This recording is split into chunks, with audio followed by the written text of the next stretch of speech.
సరే, అజయ్ సుగంధ్ అనే వ్యక్తి రిమాండ్ రిపోర్ట్లో క్లియర్గా ఉంది, నేను బోలేబాబా డైరీకి కెమికల్స్ పంపించాను, అక్కడ నుంచి తిరుమలకు వెళ్ళాయి అని చెప్పి. సో మరి వీళ్ళేమో మాకు ఏ పాపం తెలీదు అంటున్నారు. ఏంటి మీ అభిప్రాయం ఏంటి దీనిపైన? ఏ పాపం తెలియదనే ఇప్పటికీ జగన్మోహన్ రెడ్డే 4-5 సార్లు చెప్పాడు. వాళ్ళ పేపర్లో అయితే ఒక 100 సార్లు రాసి ఉంటారు.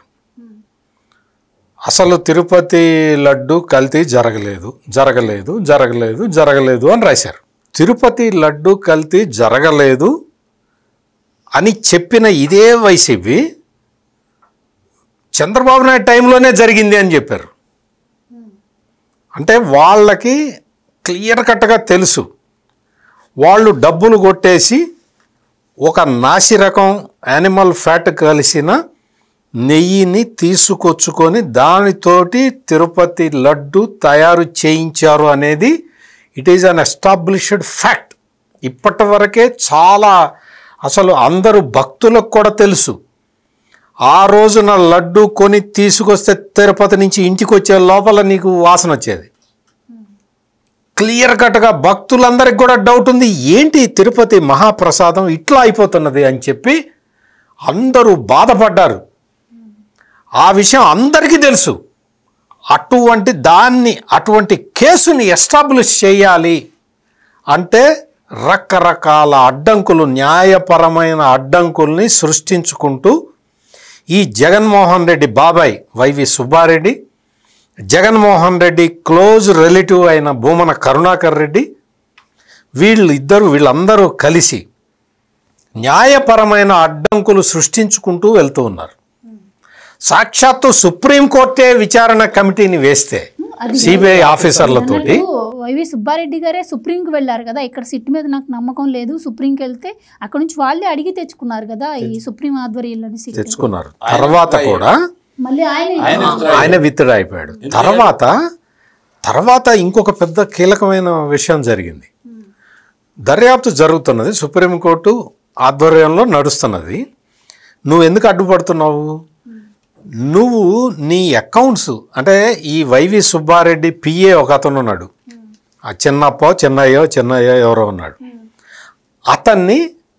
అతనికి సంబంధించిన అకౌంట్స్ని అంటే బ్యాంక్ అకౌంట్స్ ఉంటాయి కదా, ఈ బ్యాంక్ అకౌంట్స్ని సీజ్ చేయాలి అని చెప్పి ప్రయత్నం చేస్తే అతను కోర్టుకు వెళ్ళాడు.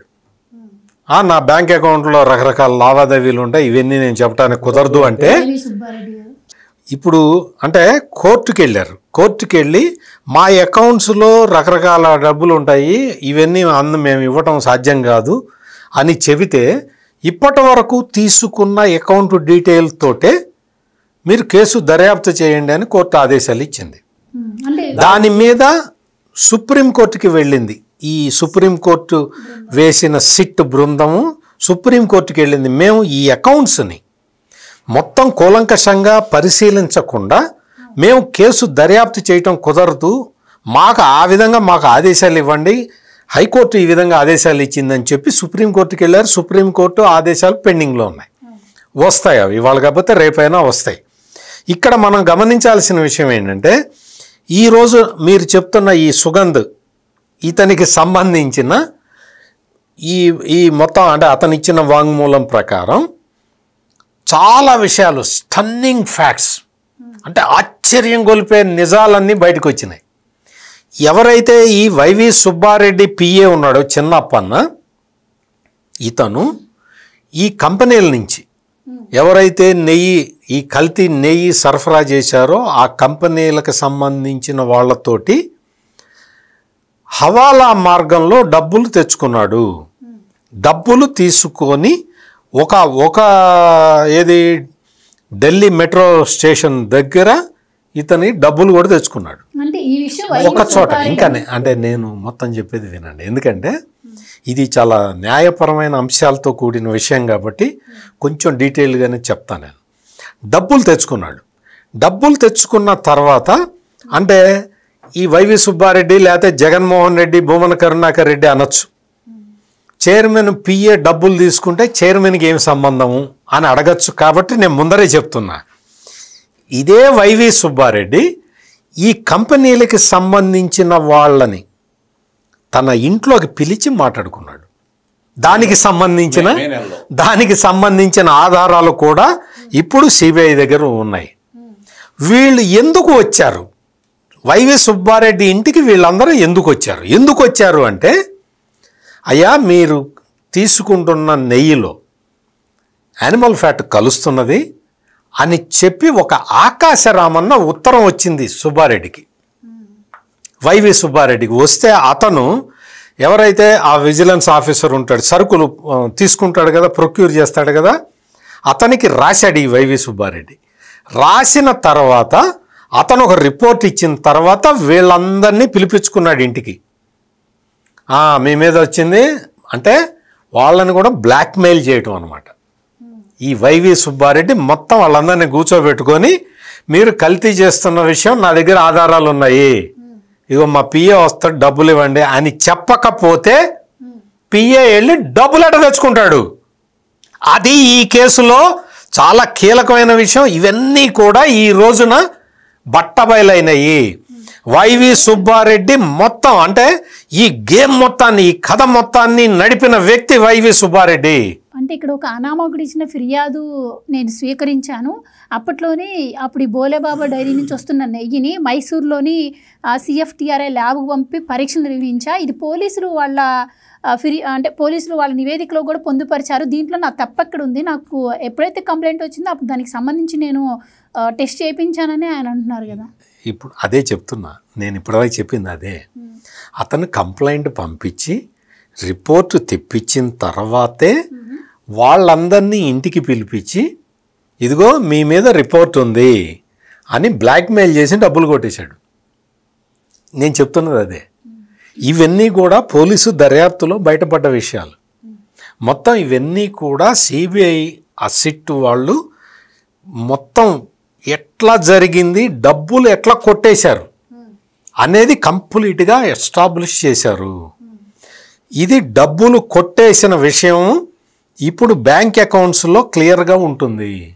ఈ క్లియర్గా ఉన్న బ్యాంక్ అకౌంట్స్ని సిబిఐ వాళ్ళకి ఇవ్వకుండా, ఆ సిట్కి ఇవ్వకుండా కోర్టు ప్రొటెక్షన్ తెచ్చుకుని నాటకాలు ఆడుతున్నారు. ఆ కోర్టు ప్రొటెక్షన్ ఇప్పుడు సుప్రీంకోర్టు ఆదేశాలతోటి పోబోతున్నది. ఎందుకు అంటే ఎవరైనా సరే దర్యాప్తు సంస్థకి న్యాయస్థానాలు సహకరిస్తాయి తప్ప దర్యాప్తును అడ్డుకోకూడదు. ఇది బేసిక్ ప్రిన్సిపల్. ఈ ప్రిన్సిపల్ ఆధారంగానే నెక్స్ట్ కేసు నడవబోతున్నది. అందుకని శ్రీవారి భక్తులందరూ కూడా వాళ్ళేమీ ఆందోళన చెందాల్సిన అవసరం లేదు. శ్రీవారి లడ్డు కల్తీ చేసిన దొంగలందరూ ఒక్కొక్కడు బయటపడుతూ ఉన్నాడు. ఫైనల్గా అంతిమ లబ్ధిదారుడు ఎవడో కూడా బయటపడే క్షణం దగ్గరకు వచ్చింది. మొత్తం లడ్డూలో నెయ్యి కల్తీ చేసి, నెయ్యిలో కెమికల్స్ వాడి, ఎటువంటి కెమికల్స్ అంటే మీకు మామూలు కెమికల్స్ కాదు, palm oil, palm kernel oil, palmolein oil, వీటితో పాటు బీటా కెరోటిన్. ఎందుకు బీటా కెరోటిన్? నెయ్యి కలర్ రావటానికి, నెయ్యి రంగు రావటానికి, పూసలుగా రావటానికి acetic acid ester, ghee flavour, chemicals. ఈ కెమికల్స్ అన్నీ కలిపి ఈ మొత్తం ఈ వనస్పతి డాల్డాని నెయ్యిలాగా తయారు చేయటానికి రసాయనాలు వాడారు, కెమికల్స్ వాడి. ఆ కెమికల్స్ కూడా ఎక్కడి నుంచి చేసినవి? ప్లాంట్స్ నుంచి వచ్చే కెమికల్స్, యానిమల్స్ నుంచి వచ్చే కెమికల్స్ ఉంటాయి. యానిమల్స్ నుంచి వచ్చే కెమికల్స్ని వాడారు. ఇది ఇప్పుడు ఎస్టాబ్లిష్ అయింది ఈ ఫ్యాక్ట్. అందుకని మీకు ఏంటి అంటే వెంకటేశ్వర స్వామికి తెలుసు దొంగల్ని ఎట్టా పట్టించాలో. స్వామినే మోసం చేద్దాం అనుకుంటే కుదిరే పని కాదు. అది ఇప్పుడు ఎస్టాబ్లిష్ అవుతున్నది. ఈ మొత్తం ఎవరెవరైతే ఈ బోలేబాబా ఆర్గానిక్ డైరీ మిల్క్ వాళ్ళు, శ్రీ వైష్ణవి డైరీ స్పెషాలిటీస్ వాళ్ళు, Malganga milk and agro products, AR dairy foods private limited వాళ్ళు, వీళ్ళందరూ ఎంత ఇచ్చారు? అందులో ఆ ట్యాంకర్లు ఎటు నుంచి ఎటు తిప్పారు? అందరి దగ్గరికి వెళ్ళి కెమికల్స్ ఎట్ట కలుపుకున్నారు? అది తీసుకొచ్చి ఎట్లా ఇచ్చారు? నువ్వు కాంట్రాక్ట్ ఇచ్చింది బోలేబాబా డైరీకి అయితే వైష్ణవి డైరీ వెహికల్స్ని ఎట్లా లోపలికి పంపించారు? వైష్ణవి డైరీకి లేదు కదా, నీకు ఆర్డర్ లేదు కదా. ఆర్డర్ ఉన్నదానికి దాన్ని పంపిస్తావా? వైష్ణవి డైరీ అని బోర్డు ఉన్నదాన్ని పంపిస్తావా?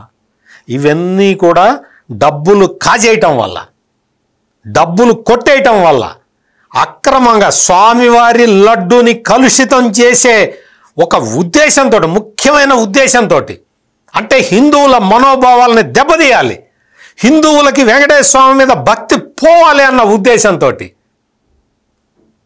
ఒక మత ప్రాతిపదికన జరిగిన కుట్ర. ఈ కుట్ర మొత్తం ఎస్టాబ్లిష్ అవుతూ ఉన్నది ఈ రోజున. Get ready. అందరూ కూడా ఎవడైతే ఈ కలుషిత పని చేశాడో, స్వామివారి లడ్డూని అపవిత్రం చేశాడో, వాళ్ళందరికీ తప్పకుండా వాళ్ళకి మొత్తం ఇదంతా కూడా కుతిక బిగుస్తుంది. Please subscribe to Leo news for more videos.